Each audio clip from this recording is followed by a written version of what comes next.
Alam mo ba na 62,000 ang pwede mong kitain dito o higit pa?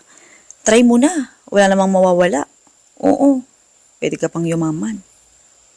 Iyak na naman yung iba dyan. Ayaw na naman maniwala. Okay? Bago pala yon, bago tayo magsimula, comment ka naman sa baba kung taga saan ka. Malay mo, ikaw na yung susunod natin na mabigyan ng libreng electric hand mixer. Oo.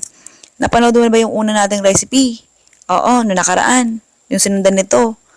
Oh, nandoon yung mga pangalan ng mga nabigyan.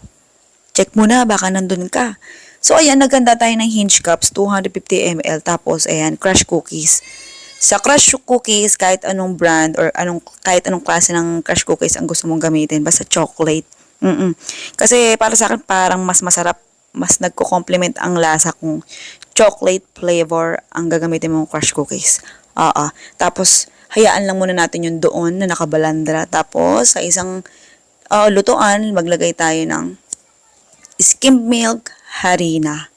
Oo, at saka, ayan, isang pakete or isang pack or isang sachet ng jelly powder. Red. Pero mo kung pink, ano bang kulay yan? Basta, balak ako ng trip mong kulay. Oo. Tapos isang itlog. Naglagay din ako ng vanilla. Optional lang yung vanilla ha, pero kung may tao kasi na matapang ang panlasa sa itlog, yung lansa. So, kailangan mo yun. Oo.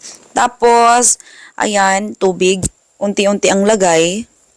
Oo, ayan, tinulungan na ako ng aking anak dito sa paghalo.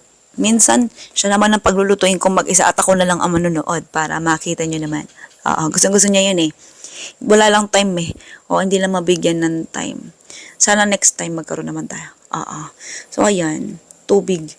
Mga 4 cups ang ilalagay na tubig. Pero kung gusto mong mas marami kang magawa, pwede mong gawing 6 to 8 cups yung tubig. O, diba, bongga? Dagdagan mo lang ng isang itlog. Kung gusto mong mas marami magawa, ha?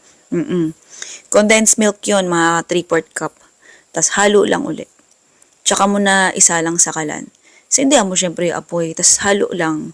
Mahina lang yung apoy. Oo, mabilis mamuoto. Bantay ka lang.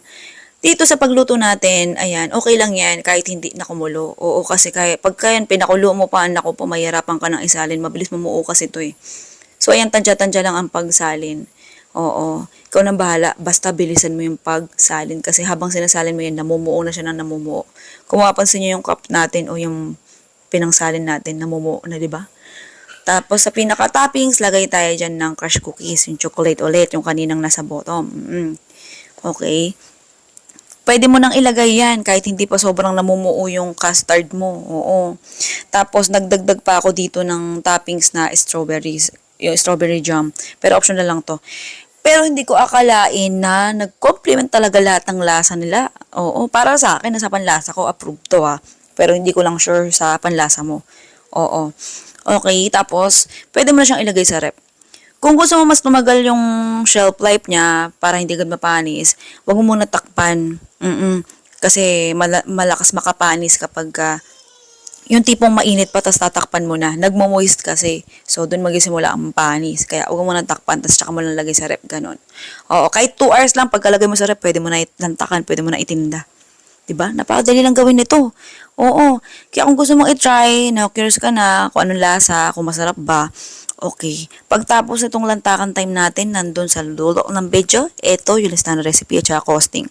Pangalan ng recipe natin, cookie custard. Pero kung meron ka pa ibang naiisip, pwede namang balak ka na. Oo. Sige na, good luck. Love you.